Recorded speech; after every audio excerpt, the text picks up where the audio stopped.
Assalamualaikum warahmatullahi wabarakatuh. Perkenalkan, nama saya Fitri Syifa Fauzia. Di sini saya akan mempresentasikan proposal skripsi saya yang berjudul Analisis Pelaksanaan Akad Murabahah menurut Fatwa DSN MUI nomor 4/DSN MUI _4/2000 tentang murabahah di Koperasi Syariah Masjid Besar Tegal Kalong, Sumedang. Kemudian masuk ke peta konsep yang saya akan bahas kali ini. Yang pertama yaitu latar belakang masalah, kemudian rumusan masalah, tujuan penelitian, manfaat penelitian, kerangka teori, langkah-langkah penelitian, dan yang terakhir sistematika. Latar belakang masalah. Nah, latar belakang masalah, kenapa saya mengambil permasalahan ini? Yaitu karena agama Islam itu mengandung dua petunjuk mengenai bagaimana sebaiknya umat Islam menyelenggarakan dua aspek kehidupan di muka bumi. Aspek pertama yaitu bersifat pribadi atau ritual, kemudian yang kedua adalah sosial yang disebut muamalah. Nah, pada hakikatnya setiap manusia itu harus memenuhi kebutuhan hidupnya. Oleh karena itu, berbagai cara telah dilakukan oleh masyarakat untuk bisa memenuhi kebutuhannya. Melalui bertani, berdagang, bekerja, buruh, kemudian adanya jual beli. Nah, jual beli ini sangat dianjurkan oleh Allah Subhanahu wa taala sebagaimana firman Allah Subhanahu wa taala dalam surat Al-Baqarah ayat 275 yang berbunyi Bismillahirrahmanirrahim wa ahallahul bai'a wa harama riba, yang artinya Allah Subhanahu wa taala telah menghalalkan jual beli dan mengharamkan riba. Nah, dalam ayat tersebut bisa diambil kesimpulan bahwa Allah Subhanahu wa taala sangat menganjurkan jual beli, tetapi Allah Subhanahu wa taala pun mengharamkan riba. Nah, mengapa Allah Subhanahu mengharamkan riba? Bahwa di dalam jual beli itu tidak boleh mengandung riba. Riba, apa itu riba? Riba adalah melebihkan harta dalam suatu transaksi tanpa pengganti atau imbalan.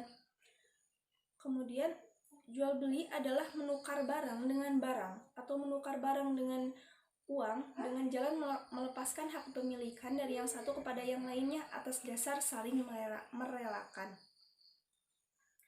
Nah, jual beli pun banyak ya.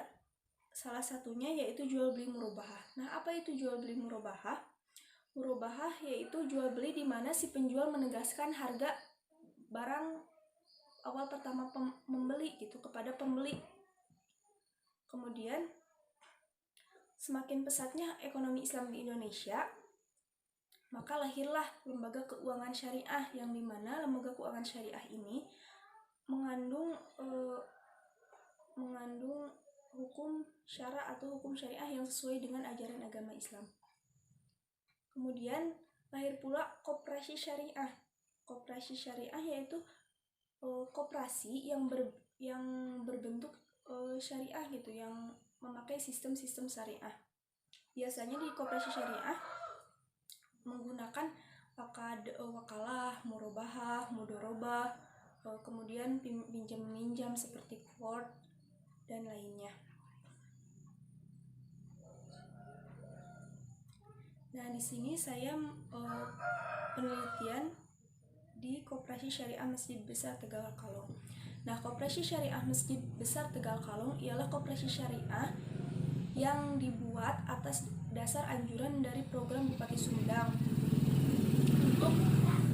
untuk mendirikan koperasi syariah di setiap masjid besar kecamatan.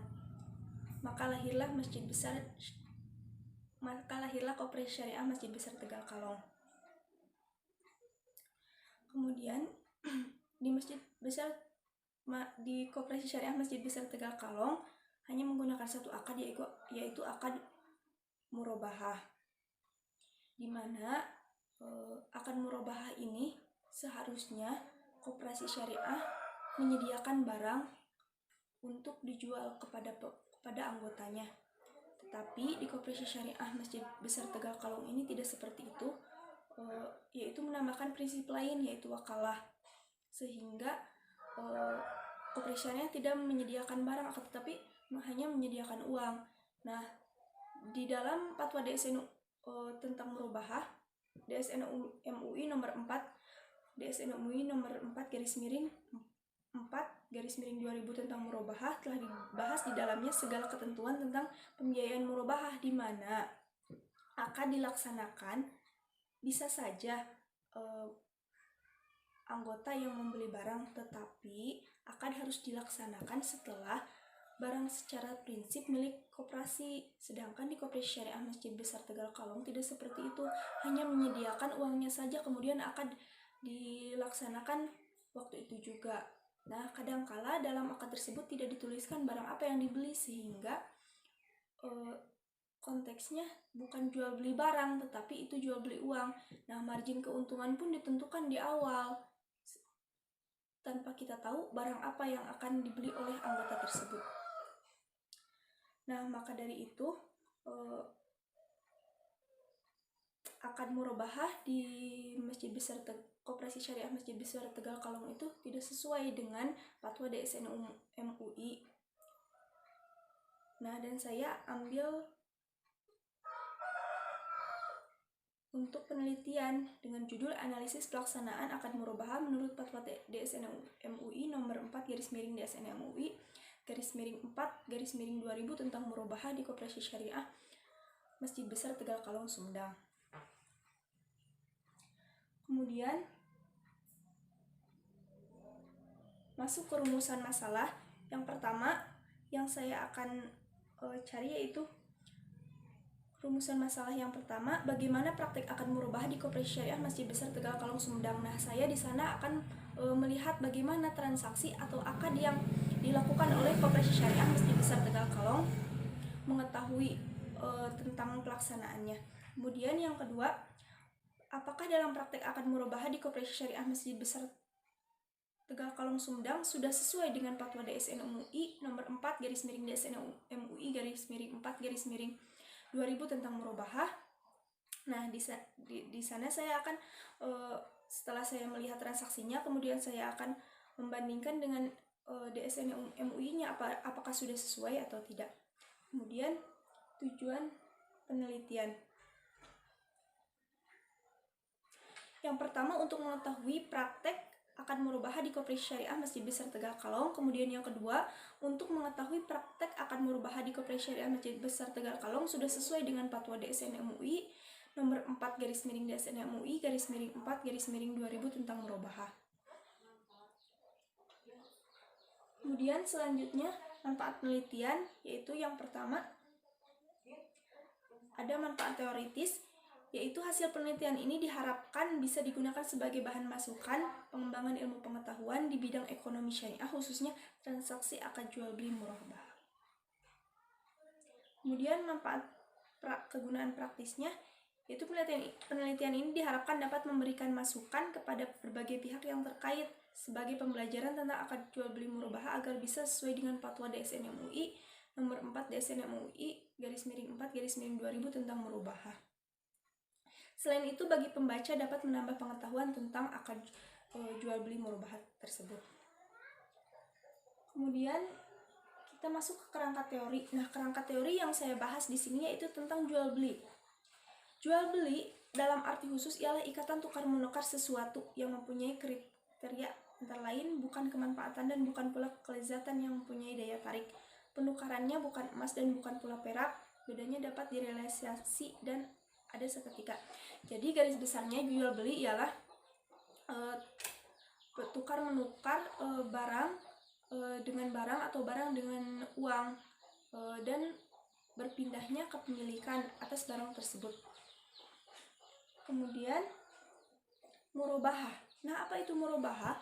Murabahah merupakan kegiatan jual beli di mana penjual menegaskan harga beli atas barang tersebut kepada pembeli. Kemudian penjual memberitahukan margin atau kelebihan yang ingin didapatkan oleh penjual tersebut dan dengan kesepakatan kedua belah pihak atau dengan kesepakatan penjual. Kemudian wakalah. Nah, wakalah itu apa? Wakalah itu merupakan pelimpahan kekuasaan oleh seseorang sebagai pihak pertama kepada orang lain sebagai pihak kedua dalam hal-hal yang diwakilkan. Kemudian koperasi serba usaha. Nah, karena bentuk koperasi di Koperasi Syariah Masjid Besar Tegal Kalong adalah bentuk koperasinya serba usaha. Koperasi serba usaha atau KSU adalah koperasi yang kegiatan usahanya di berbagai segi ekonomi seperti bidang produksi, konsumsi, perkreditan. Jadi percampuran, tidak hanya fokus dalam satu kegiatan saja. Selanjutnya kita masuk ke langkah-langkah penelitian. Yang pertama, metode penelitian. Metode penelitian didefinisikan sebagai salah satu kegiatan ilmiah yang terencana, terstruktur, sistematis, dan memiliki tujuan tertentu baik praktis maupun teoritis. Metode penelitian yang akan dipakai oleh saya yaitu studi kasus. Nah, studi kasus yaitu salah satu metode penelitian dalam ilmu sosial. Dalam riset yang menggunakan metode ini dilakukan pemeriksaan longitudinal yang mendalam terhadap suatu keadaan atau kejadian yang disebut sebagai kasus dengan menggunakan cara-cara sistematis dalam melakukan pengamatan, pengumpulan data, analisis informasi, dan pelaporan hasil. Jenis penelitian yang digunakan saya dalam penelitian ini yaitu penelitian empiris, yaitu penelitian dengan adanya data lapangan sebagai sumber data utama. Jenis penelitian ini memperoleh data tersebut menggunakan penelitian lapangan atau field research, yaitu dengan wawancara dan observasi langsung ke Koperasi Syariah Masjid Besar Tegal Kalong. Kemudian dan penelitian kepustakaan atau library research, yaitu saya memperoleh data tersebut dari buku-buku yang berkaitan dengan permasalahan utama. Kemudian yang kedua, sumber data. Sumber data yang pertama, data primer. Data primer yaitu data yang berasal dari sumber asli atau sumber pertama yang secara umum kita sebut sebagai narasumber. Kemudian sumber data primer yaitu dari fatwa DSN tentang murabahah dan dari hasil wawancara. Kemudian data sekunder yaitu data yang diperoleh dari sumber tidak langsung yang berupa dokumen atau arsip. Data ini dimaksudkan untuk bisa menjadi data pelengkap. Saya memakai buku-buku yang berhubungan tentang akad jual beli murabahah, kemudian yang berhubungan tentang masalah-masalah utama di dalam proposal saya. Kemudian jenis data. Untuk menggambarkan dengan rinci transaksi akad murabahah, maka pendekatan yang dipakai saya yaitu pendekatan kualitatif. Melalui pendekatan ini diharapkan akan memperoleh pengalaman persepsi pihak koperasi tentang akad murabahah. Jadi saya langsung melihat keadaan langsung dan wawancara kepada pihak koperasi. Kemudian teknik pengumpulan data. Teknik pengumpulan data yang pertama yaitu observasi. Metode observasi, objek penelitiannya yaitu murabahah, subjeknya pihak-pihak koperasi. Nah, dimaksudkan dengan metode observasi ini, maka akan mendapatkan data yang murni, yang langsung dari pihak-pihak koperasi dan dari objeknya yaitu dari akad murabahah tersebut. Kemudian wawancara. Wawancara merupakan salah satu teknik pengumpulan data yang dilakukan dengan berhadapan langsung dengan yang diwawancari. Teknik pengumpulan data yang digunakan dalam penelitian ini menggunakan wawancara kepada pengurus koperasi. Selain itu, saya melakukan library research terhadap akad murabahah. Sekian presentasi dari saya. Wassalamualaikum warahmatullahi wabarakatuh.